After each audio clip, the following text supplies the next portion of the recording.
विरोधी पक्षनेता राज्याला नसणे हे तर कर्माचे फळ आहे काँग्रेसच्या.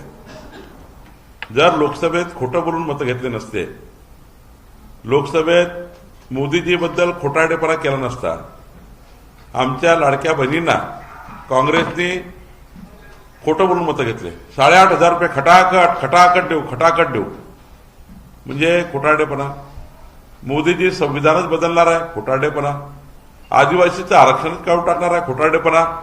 हा जो खोटारडेपणा केला आणि जनतेला फसवलं, जनतेला फसवून मतं घेतले, हा जेव्हा उघड झालं जनतेच्या मनात आणि ज्यांनी मागच्या वेळी मोदीजींना मतदान करण्याकरता उत्सुकता दाखवली नाही, कारण खोटारडेपणा यांनी केला, लोकल त्या ठिकाणी जनतेला कन्फ्यूज केलं आणि कन्फ्यूज जनतेने त्या ठिकाणी आम्हाला लोकसभेमध्ये थोडी साथ आम्हाला मिळाली नाही. पण त्या जनतेने 4 महिन्याच्या आतमध्ये या खोटारडेपणाच्या लोकांना जसं हरियाणामध्ये लाच मारली, तशी महाराष्ट्राने धोळीपछाड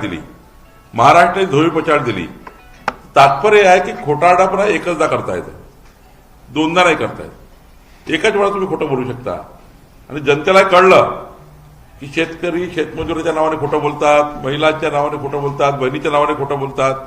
आणि आता यावेळी तर काँग्रेसने दिलेला मॅन्युफॅक्चरो, महाविकास आघाडीने दिलेला मॅन्युफॅक्चरो जाहीरनामा हा स्वीकारला सुद्धा नाही, जनतेने पाहिलंही नाही. म्हणजे यावेळेस इतकं वाईट होतं की महाविकास आघाडीचा जाहीरनामा हा कोणी पाहायला तयार नाही.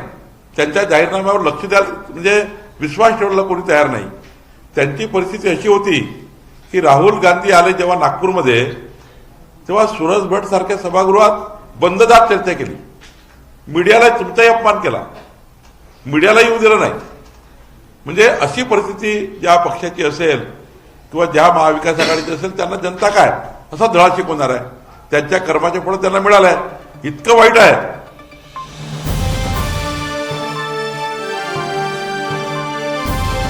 समाजकारण, प्रशासन आणि राजकारणातल्या अचूक विश्लेषणासाठी बखर लाईव्हच्या सोशल मीडिया प्लॅटफॉर्म्सना लाईक, फॉलो आणि सबस्क्राईब करा.